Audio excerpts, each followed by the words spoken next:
Espero que todos estejam bem. Quem não estiver bem, com certeza vai ficar. E antes de começar aqui, queria pedir para todos vocês que nas turbulências do dia a dia que nós temos, a gente está preocupado com uma coisa, está com o pensamento longe, né, dessa nossa convivência que a gente tem. Então vamos procurar esquecer um pouquinho lá, né, a gente vem um pouquinho para o nosso interior, fazendo assim um trabalho para a gente muito bom, e eu tenho feito isso sempre, né? Então pedindo isso para vocês. O tema é o livro A Caminho da Luz, psicografia de Francisco de Xavier, que algumas pessoas já conhecem, o capítulo 25, o Evangelho e o Futuro. O Emmanuel ele economiza nas palavras. Para eu falar desse assunto aqui, para entrar nesse assunto aqui, ele vai ficar mais um pouquinho no finalzinho do capítulo, que é o finalzinho também do último capítulo do livro. Eu vou começar a falar um pouquinho sobre as questões do Apocalipse segundo o Espiritismo, tá? Porque tem uma visão um pouquinho diferente nas religiões mais tradicionais, e a gente vai estar comentando. Lá na Casa da Sopa, eu tenho o que eu comungo lá, eu trago aqui para vocês. Pessoas me perguntam: tem inferno? Tem céu? Deus, isso que você está falando, a bondade divina, recupera as pessoas? Os suicidas, eles têm salvação? E vai longe todas essas perguntas que as pessoas querem entender. Querem muitos entender a lei do perdão. Outras pessoas que não dormem e sonham, têm sonhos que vão longe. Então, tem a doutrina espírita, o Consolador, ela vai ter todas essas respostas. E hoje a gente vai ver um pouquinho disso. Alguns anos antes de terminar o primeiro século, após o advento da nova doutrina, já as forças espirituais operam uma análise da situação amargosa do mundo em face do porvir. Emmanuel está se referindo à vinda de Jesus ao orbe terrestre, né? O não reconhecimento pelas autoridades, pelo povo judeu da época, e ele vai chamar João Evangelista, que ainda está lá com seus 98, 100 anos, para estar passando esse livro, que ele é polêmico, né, o livro do Apocalipse. Sob a égide de Jesus, estabeleceram novas linhas de progresso para a civilização, assinalando os traços iniciais dos países europeus, dos tempos modernos. Roma já não representa, então, no plano invisível, senão um fogo infeccioso, que é para neutralizar ou para remover. Todas as dádivas do alto haviam sido desprezadas pela cidade imperial, transformadas no Vesúvio de paixões e deslotamentos. Quer dizer, existia um plano quando Jesus veio, né? Ele era o Messias Salvador, ele é o Messias, mas aquilo que ele veio fazer é muito maior do que um simples Messias, do que ele foi visto como um sacerdote ou tipo de um profeta, né? Jesus veio para trazer à humanidade, né, lições do amor que ele mesmo coloca para nós, que está impregnado em todo o Evangelho. Só que acontece, ele não é compreendido. Então ele vê essa necessidade e aproveita que João Evangelista está nos lianos da carne e vai passar o livro. Aí o Emmanuel vai dizer o seguinte: o Divino Mestre chama aos espaços do Espírito de João, que ainda se encontra preso aos lianos da terra, e esse apóstolo, atônito do aflito, lê a linguagem simbólica do invisível. Recomenda-lhe o Senhor que entregue seus conhecimentos ao planeta, como advertência a todas as nações e a todos os povos da terra. E o velho apóstolo de Patmos transmite aos seus discípulos as advertências extraordinárias do Apocalipse. Todos os fatos posteriores à existência de João estão ali previstos. Eu já vi outras pessoas falarem, né, não dentro da doutrina espírita, falando da doutrina espírita, que o livro do Apocalipse seria um fechamento dos evangelhos, seria ali um complemento. E com Emmanuel, a gente vai perceber que não é bem assim. É verdade que, frequentemente, a descrição apostólica penetra no terreno mais obscuro. Vê-se que a sua expressão humana não se pode confiar fielmente na expressão divina e suas visões de palpitante interesse para a história da humanidade. As guerras, as nações futuras, os tormentos corruptouros, o comercialismo, as lutas ideológicas, a civilização ocidental estão ali pormenorizadamente entrevistos. O que Emmanuel quis nos dizer? Olha, a linguagem simbólica que João passa para nós, quando ele está, com certeza, ele está desprendido do corpo físico, e ele está vendo aquele futuro, aquelas figuras, né? Emmanuel está dizendo, olha, ali está o após a vinda de Jesus. Se tudo que a gente vê de 2000 anos para cá, que é o que geralmente se fala, né? 2026 anos, né? As coisas, a história vem acontecendo. Mas como é que vem acontecendo essa história? Será que quando Jesus vem, após ele ter vindo, nós tivemos paz? Ou nós tivemos muitas guerras? Como é que o próprio Emmanuel está falando aqui? As nações futuras, os tormentos no vindouro, lutas ideológicas, civilização ocidental. O Império Romano, por exemplo, ele poderia ser um Estado único, para organizar, o mundo todo estar organizado, um Estado único. Né? Eu vi há alguns tempos atrás que se a gente tivesse um Estado único, falássemos todos uma só língua, e ainda tem, né, essas teorias, né, se todos nós falássemos apenas uma língua, o quão seria melhor organizado este nosso mundo. Né? Encontramos línguas, dialetos, é riquíssimo isso.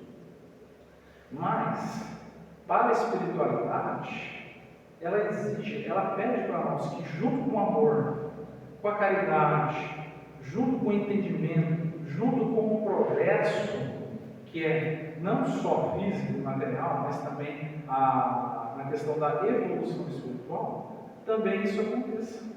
E a organização também faz parte dessas coisas, como faz parte do diário da nossa vida, né? Nas questões diárias.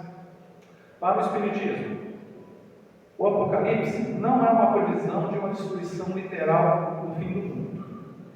Gente, a pessoa que me perguntou se existia fim do mundo, se o mundo ia acabar, disse que acabou em água, a pessoa fazendo a menção sobre o acontecimento lá da Arca de Noé, e não, mas vai acabar em fogo, vai ser muito triste. Peraí, quem foi que afirmou isso para você? Toma cuidado com a pessoa. Não é bem assim. Né? Vamos entender o que é o fogo, entender o que é esse fogo espiritual. Né? Mas não vai ter guerra? Fala assim, olha, até agora o ser humano está conseguindo se livrar da guerra, né? Pelos cenários que a gente está vendo aí. Estão segurando, né? Estão segurando. E a pessoa olha para mim assim, vê que fala diferente, começa a estranhar. Começa a estranhar aquele modo, mas a mesma coisa se interessa. E tipo assim, e é legal a pessoa ver, nossa, então a gente tem esperança, tem salvação? Tem. Quem traz isso aqui? Está aqui a luz da doutrina espírita que a gente traz para vocês, traz para eles. Mas sim, uma revelação espiritual sobre o nosso processo de transição que a Terra está atravessando, saindo da condição de mundo de provas e expiações para ingressar em um mundo de regeneração. Emmanuel está nos dizendo, olha, a evolução tecnológica que tem vindo nos últimos tempos está acontecendo. O nosso orbe terrestre também está passando por mudanças. Né? Você vê que os cientistas ficam preocupadíssimos, né, com o degelo. Quando a gente vê aquelas questões chamadas tragédias, que são mudanças que ocorrem na ordem terrestre, então a pessoa fala assim: ah, está tocando as trombetas. Né? Isso é porque, acho que lá no tempo de João Evangelista, né, acho que era o chifre do carneiro. Né? A gente pensa, trombeta, a gente pensa aquela bomba, né, que vai, e a gente vai ver já o significado da trombeta, né, e mais algumas coisas. Por quê, gente? Às vezes a pessoa, ela apenas absorve aquele pouquinho lá, pega para ela e fica amargurada. Né? Tem mães lá que perderam filhos por conta de drogas, por conta de certa forma, de algum, posso dizer assim, de alguma ação. E a mãe vem perguntar, e eu pergunto, sempre ela pergunta, para ter certeza. Né? Meu filho também quer saber como é que está o filho, quer saber por que aconteceu isso, por que aconteceu aquilo. E a gente vai conversando. Né? Leva essas instruções para elas. Ela traz coisas de casa ali, né? E de certa forma a gente tenta fortalecer a pessoa nesse sentido. Porque até se vê assim, a expressão de tristeza, que a pessoa fica deprimida, né? Dá para perceber que quando a pessoa está querendo entender alguma coisa, ela está precisando falar. E que tal levando o Espírito? As 7 igrejas da Ásia representam simbolicamente os ciclos evolutivos da humanidade, os diferentes estados espirituais das coletividades ao longo da história. Durante essa vinda de 2000 anos, que aqui nós estamos hoje,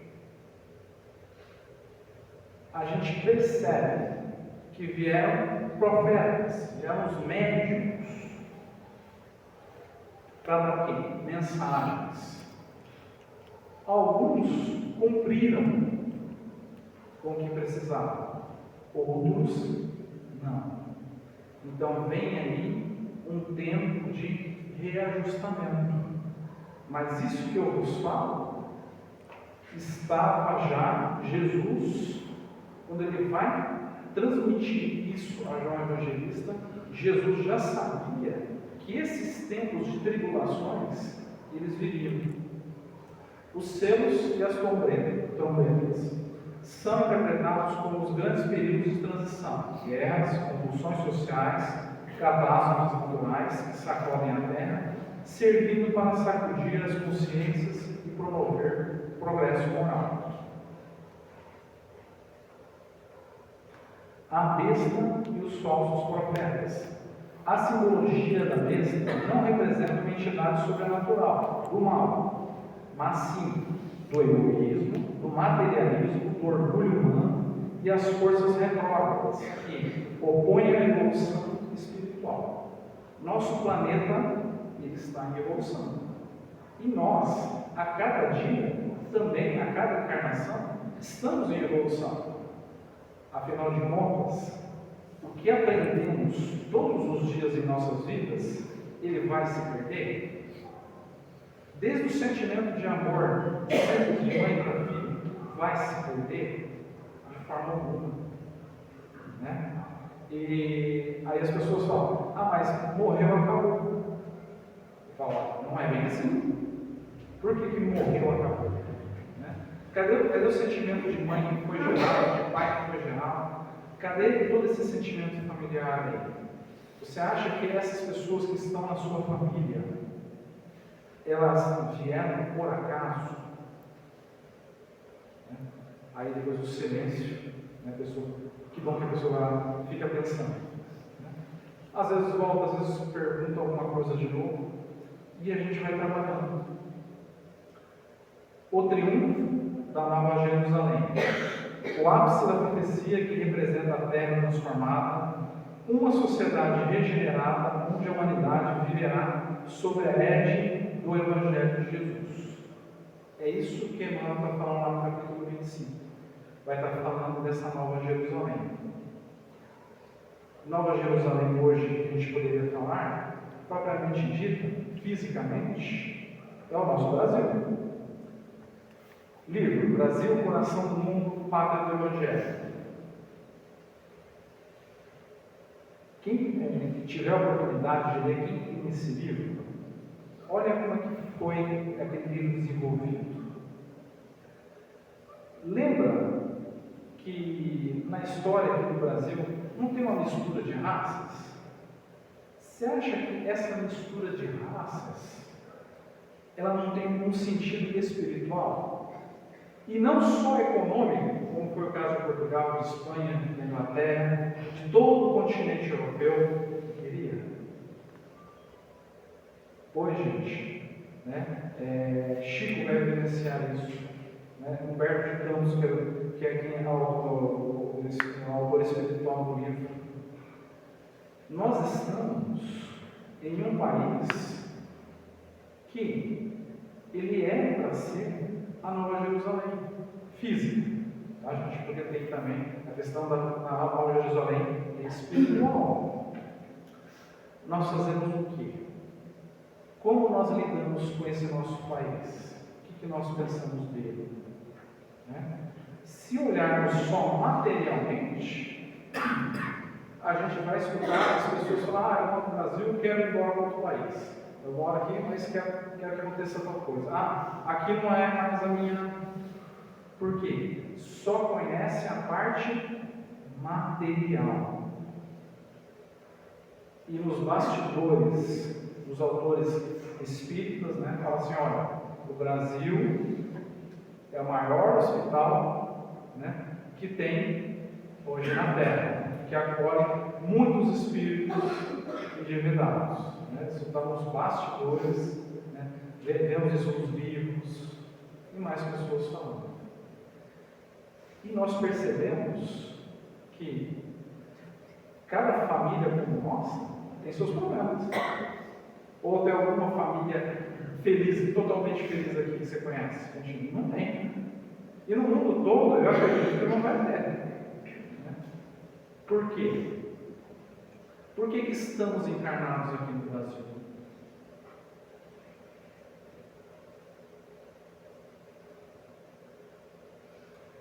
Isso eu ouvia de criança. E me perguntavam, semana passada, 2 semanas, que tinha que vir um anticristo. Tinha que ter uma pessoa que era bem religiosa lá, ela pega todas aquelas coisas e vem cutucar. Aí dá esses temas. Aí eu venho, aí eu tenho que responder para a pessoa, e tipo assim, a pessoa tem que ficar, como se diz assim, ela tem que ficar contente com o que eu falo para ela. E a pessoa quer uma novidade. Isso que eu fico admirado. Ela vem, pergunta e quer que. E vem aqueles testes também. Vem aqueles. Segundo a história, cada século há um homem que seja um imperador ligados a igrejas, que seria um anticristo. Eu coloquei aqui do século XVIII porque está mais próximo. Lá no século tem o imperador Nero. Depois da partida de Jesus, ele vem lá perseguir ainda os cristãos. Então, os historiadores das religiões vão falar que cada século tem um anticristo. Napoleão Bonaparte, século XVIII, Karl Marx, século XIX, Adolf Hitler, Vladimir Putin. Gente, em si, quando eu vi esses pessoas falando, eu não concordei de fato com esses nomes aqui, com essas citações. Atribuir que a cada século tem um anticristo lá, que Emmanuel nos ajuda a falar, nos ajuda a compreender que houve sim pessoas, imperadores, que outras pessoas, que ao transmitir escrituras, modificaram, nas traduções, sofreram modificações. E nesses 2000 anos, sempre teve problemas. As cruzadas, que são famosas, que a gente vê nos livros de história, né? A Inquisição, né? Atribuir o anticristo a um homem, a uma personalidade. Século XX, Adolf Hitler. O século XX, nós temos o quê? Revolução Russa, apartheid na África, tem o Adolf Hitler, tem o mundo todo, o europeu, está ali chamada a Guerra Fria, né? A qualquer momento poderia entrar em guerra, né? Então, atribuir a uma pessoa, eu acho que fica um pouquinho complicado, né? Eu diria assim para vocês, desconfiem disso aqui. Se alguém falar nesse sentido, desconfiem disso aqui. O que eu poderia dizer, tá gente, isso aqui é opinião minha, e todos vocês têm liberdade para discordar, concordar ou discordar. Eu acredito que nos últimos dias, né, não é necessariamente um homem, um líder de uma grande nação ali que, embora eles estão promovendo ali, estão fazendo guerras, né, eu acredito que é a energia que o homem coloca no poder, no dinheiro, né, no fazer isso, no fazer aquilo. Eu posso fazer. Eu sou melhor, né, ele levantando o ego. Eu acho que o anticristo hoje está a partir do momento em que a humanidade só olha para as questões materiais e se esquece das questões do espírito, da religião.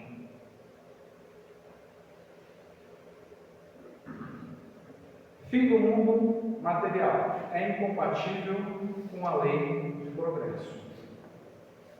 Nós vimos filmes aí de 2012, nós ainda vemos filmes construídos com essa questão de acabar o mundo, né?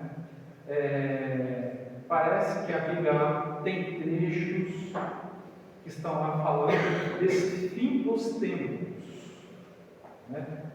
Fim dos tempos não seria necessariamente um fim do mundo físico, né?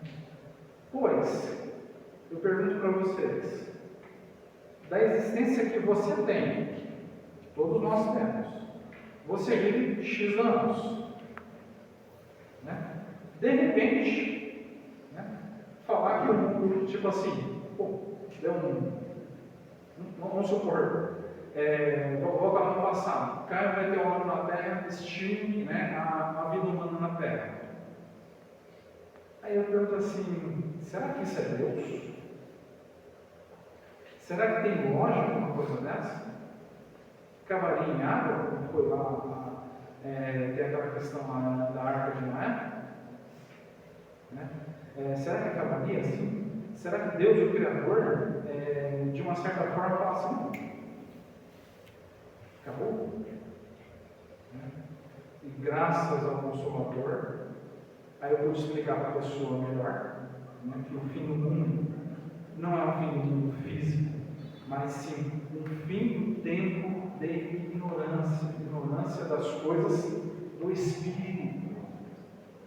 O ser humano que hoje alcança de um continente ao outro, num dia, menos de um dia, né? Fala que as pessoas hoje, uma questão aqui do telefone, você liga, você fala com a pessoa do outro lado do mundo, né? O ser humano, ele vê essa tecnologia ir melhorar, o ser humano percebe que ele precisa acompanhar isso, mas quando se trata da questão espiritual, o que acontece? Né? Fica. Emmanuel está escrevendo esse livro, gente, em 1938. Tá? Então, tem algumas coisas, já passou-se um tempo já, né? Então tem algumas coisas que já melhoraram. É fácil? Temos ainda dificuldades de ainda levar uma nova ideia, né? Aqui, ó, 5 pilares do Espiritismo. Existência de Deus. Deus existe. Ainda vejo grande maioria das pessoas falar que Deus e Jesus são os mesmos. Né? Com a questão Pai, Filho e Espírito Santo, que chama de Santa Trindade. Né? Vai lá na casa da sopa explicar que existe um Deus Criador de todas as coisas, como está lá na primeira pergunta do Livro dos Espíritos, que é Deus, inteligência suprema, causa primeira, e vai lá explicar que Jesus, né, o governador espiritual do orbe terrestre, está sempre aqui com a gente, ele nunca foi embora. Está sempre cuidando de nós. E as pessoas ficam assim. Aí me perguntaram, você não acredita na Bíblia? Ela falou assim, na palavra de Deus? Eu falei, olha, eu acredito. Só que eu acredito desse jeito que eu estou te falando. Entendeu? Eu respeito a sua opinião, mas eu peço que você entenda ou respeite a minha. Então tá bom. Imortalidade da alma. Antes de sermos seres humanos, filhos dos nossos pais, somos, na verdade, espíritos, filhos de Deus. Explicar a volta do espírito à matéria e para a pessoa entender que você já existe antes de você se ligar, né, ali a concepção, na barriga de sua mãe. Né? Tem que explicar assim, detalhar, então, existe. Aí a pessoa fala assim, mas isso que é reencarnação? Mas e se eu, então quer dizer que eu volto em outra pessoa? Peraí. Você é sempre você. Deus criou você, você é única. Você é uma pessoa só. Você é que vai estar num novo corpo. Vai estar ali materializado. Geralmente os seus mesmos familiares. Gente, as pessoas ficam em silêncio. Né? Porque traz uma coisa nova. Eu mesmo, quando até começar a entender o que é a questão da reencarnação, a volta do espírito na matéria, demorou um pouco para, né, a gente tirar aquela ideia, né, falar, nossa, né? Então quer dizer que, tipo assim, esse mundo que está aqui, né, porque eu sirvo para quê nesse mundo aqui? Né? Só para fazer as coisas materiais? Tinha um pensamento assim. Né? E quando veio a doutrina espírita, que me apresentaram dela o Livro dos Espíritos na mão, falou, lê aqui. Comece a entender um pouquinho melhor que você não é um ser descartável. Pluralidade das existências são as nossas encarnações que estamos vindo. Isso faz o que com a gente? Tudo que nós aprendemos, nós aproveitamos.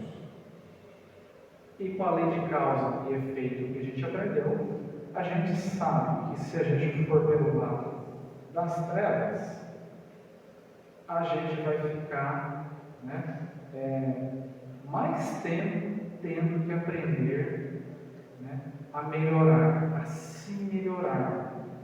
Explico isso na casa sobre. Pluralidade dos mundos habitados.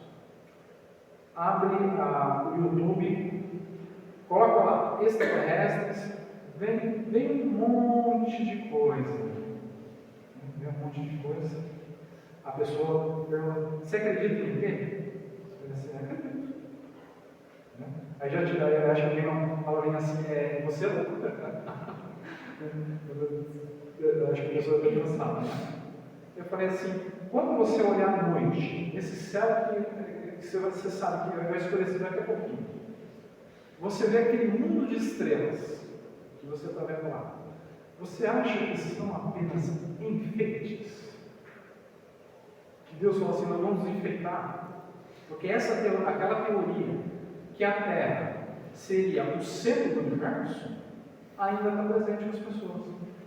Só que muitos não percebem. Mas as pessoas, né, acho que a própria ciência materialista nossa, né? O homem é o centro do universo. Mas agora já vem espíritos aí, não, vamos para Marte, vamos para Júpiter, vamos fazer uma base na Lua. Lembra o que o Chico disse lá no Pinga Fogo? Olha, quando os homens fizerem, ele falou em 71, quando os homens fizerem uma base na Lua, né, aí sim a gente vai ter contato com outras civilizações. Chico falou em 71, e agora está acontecendo. Comunicabilidade dos espíritos. Gente, o Chico foi perguntado qual foi o primeiro livro mediúnico, né?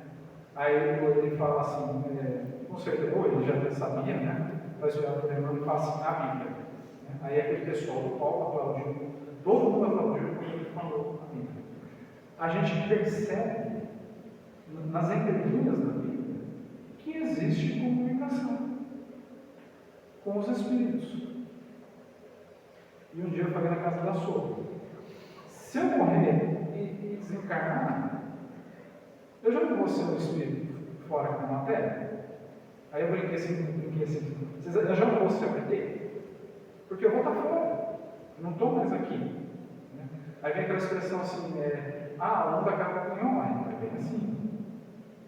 E vai meia hora, vai 45 minutos, e vai explicando. Mas a hora que eu sinto que assim, as pessoas têm vontade de aprender aquilo lá, gente, tipo assim, faz o bem enorme.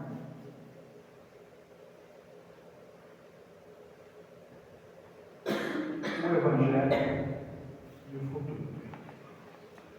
Muitas vezes, o palco das civilizações foi modificado, sofrendo profundas renovações nos seus cenários, mas os atores são os mesmos, caminhando nas lutas purificadoras para a perfeição daquele que é a luz do princípio. Jesus, a luz do princípio, como também ele é o responsável direto por todas as gênesis, tá, que tem no nosso planeta. Então, Jesus é muito mais do que um simples profeta.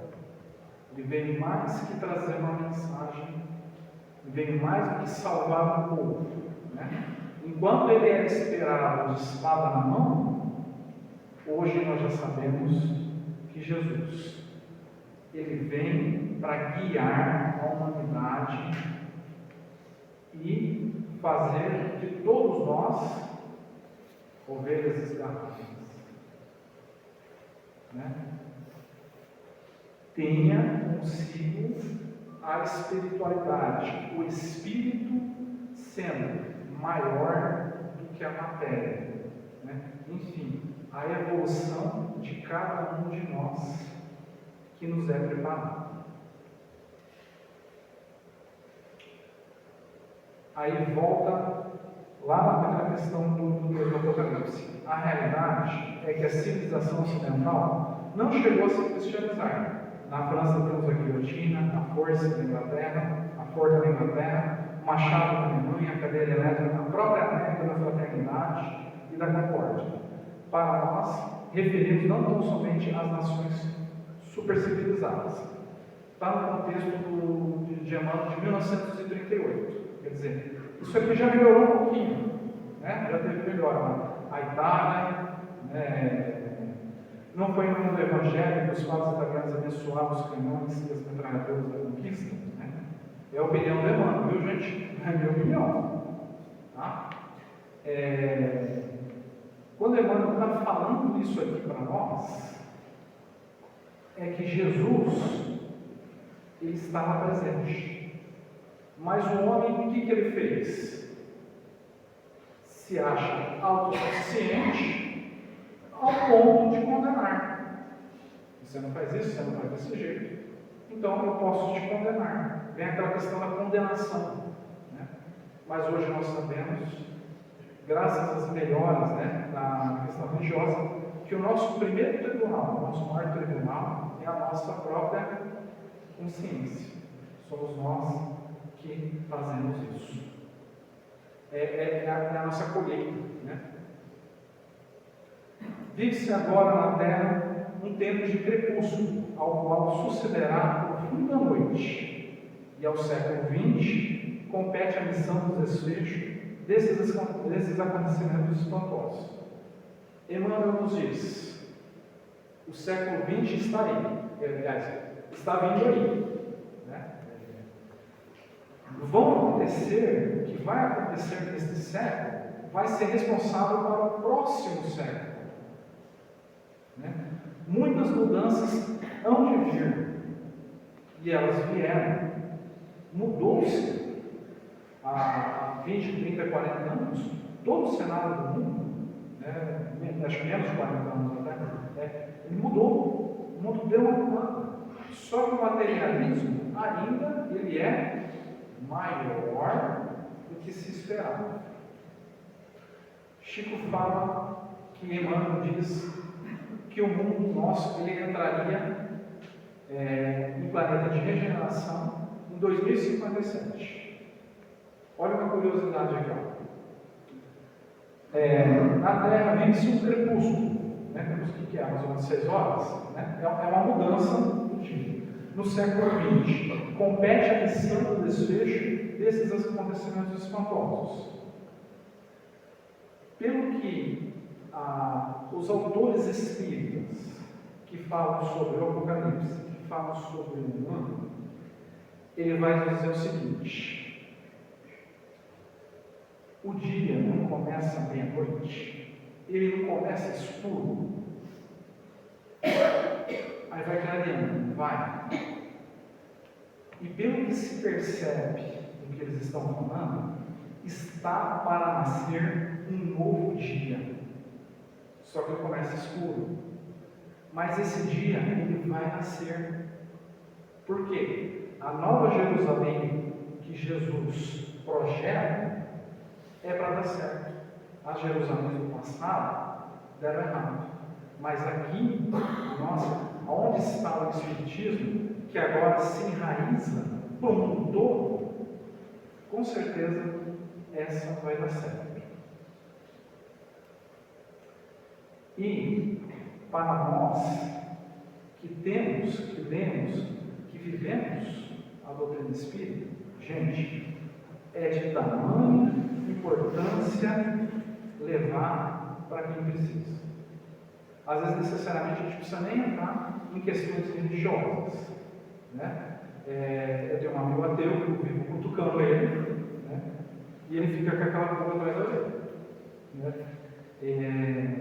De certa forma, ele percebe que o que eu falo, né, da doutrina espírita para ele tem um grande sentido para as nossas vidas. E eu tenho certeza de que cada um de vós que está aqui teve uma mudança de profunda para a vida de vocês. Queremos abrir para todo mundo? Né? A gente não consegue, né? A gente não consegue falar para todo mundo, né? Mas está aí os meios de comunicação, está aí as pessoas que a gente convive perto da gente, levar a mensagem de amor. Nós, todos os dias, fazemos uma oração que seja mais simples, já fazemos o bem. Nós, ao levarmos aqueles que estão perto da gente uma doutrina que liberta os pensamentos, né? Lá na casa da sua, estava uma pessoa falando assim: nunca ninguém me explicou o perdão para mim desse jeito. Sempre falava assim para a gente entender, mas nunca ninguém me explicou esse jeito que você está explicando o perdão, né? O perdão de pessoa para pessoa, aquele perdão do fundo do coração que você perdoa, não aquele perdão falso, né, gente? Parece simples, gente, mas nós precisamos, todos nós temos precisado de muito. Essa é a mensagem que eu queria passar para vocês, né? Agradeço muito a Jesus porque hoje eu posso estar aqui, por vocês terem me ouvido, né, nesses termos. Se ficou alguma coisa aí no símbolo ficou alguma coisa no ar. Aqui no finalzinho a gente tem um tempinho aí. Eu esclareço alguma coisa, tá? Do que eu falei. Vocês fiquem à vontade. Muito obrigado.